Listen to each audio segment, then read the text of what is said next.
When I talk of the budget that will go as a comment that goes into the sessional paper, what happens when you do not resource a foreign service? Do you compromise a nation? Is the security of a nation under threat? Are the national interests under threat?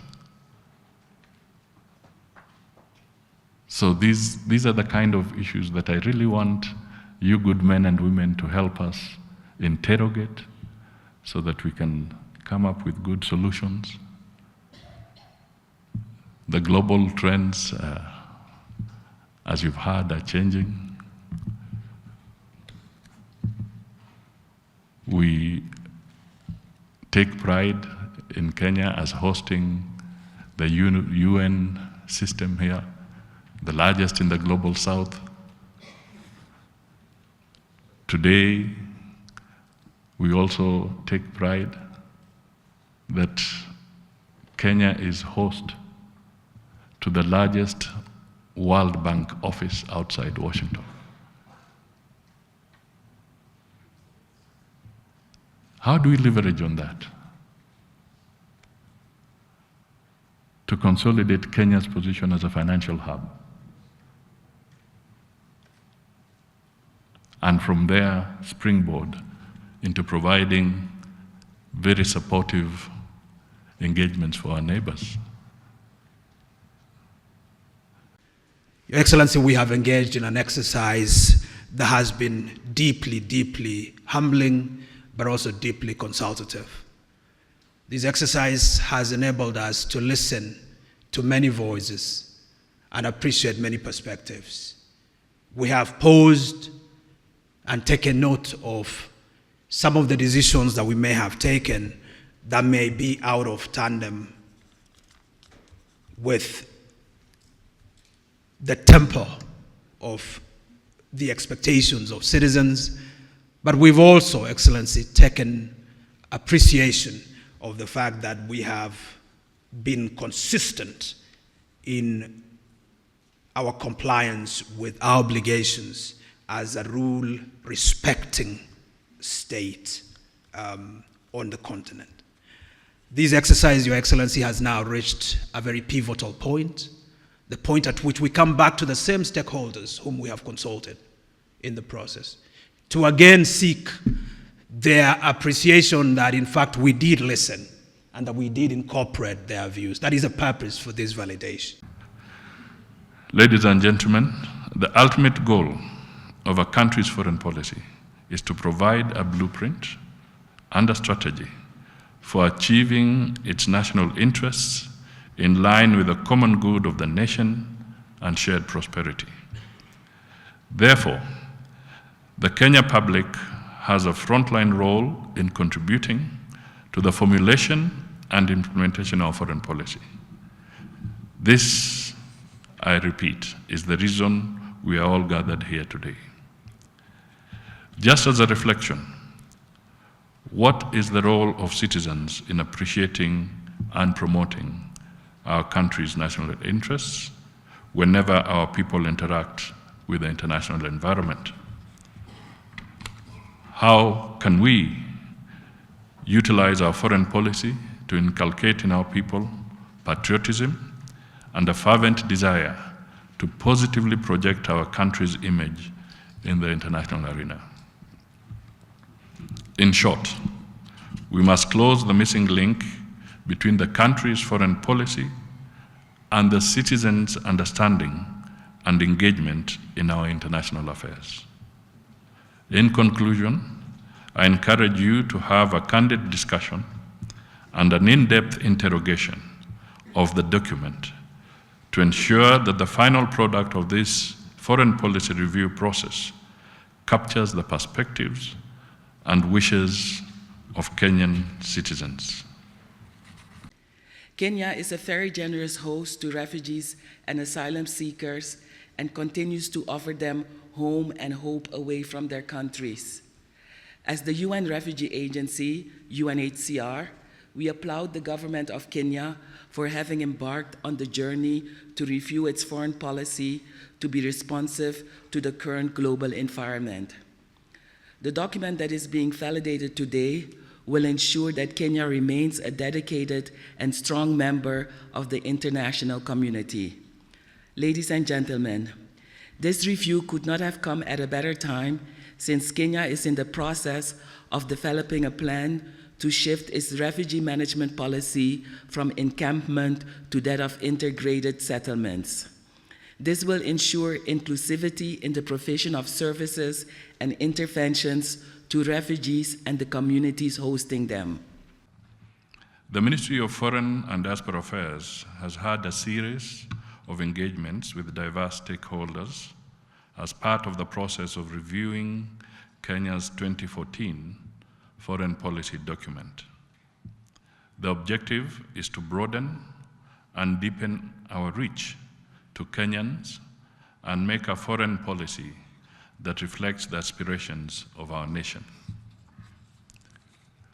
Looking back, our foreign policy has been detached, mysterious, and closed to the public, making it actually foreign to Kenyans. We have decided to break from this past situation and take foreign policy to the people to ensure that we move along with Kenyans in our diplomatic engagements.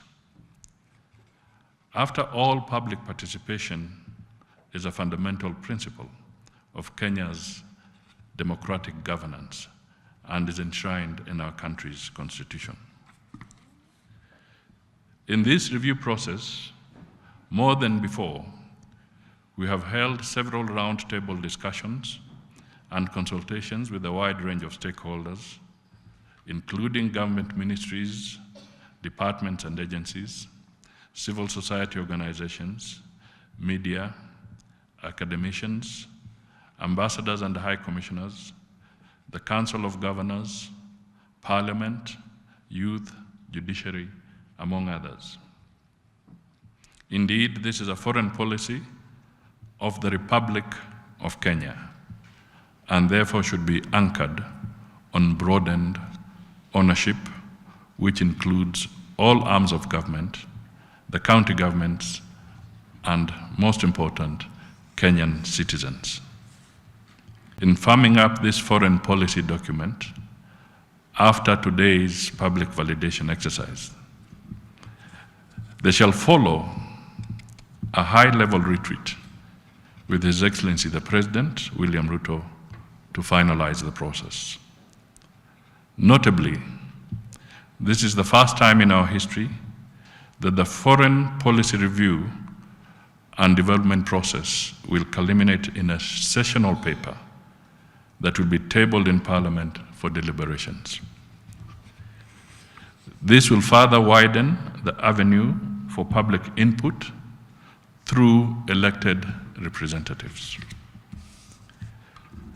There is also need for consequential amendments to the Foreign Service Act of 2021 to make it fit for purpose in the mutating geopolitical landscape and the pressing diplomatic realities of our time. Additionally, the pursuit of national interests in the international arena has operational costs. Thus, the sessional paper shall aim at drawing Parliament's attention to the cost implications of our foreign policy formulation and implementation. The growing returns from our diplomatic engagements justify the need to increase the budgetary allocation for the Ministry of Foreign and Diaspora Affairs. Your Excellency, major disruptive and interconnected global trends are at play at the same time.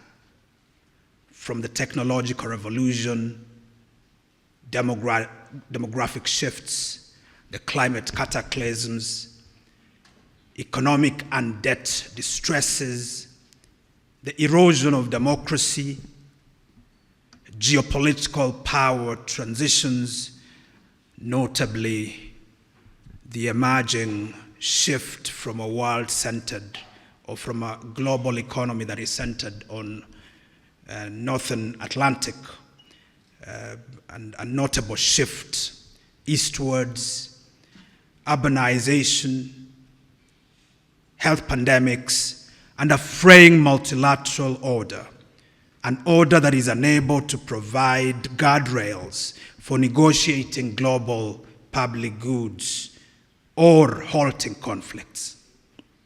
These are the major trends that we are confronted with at the moment.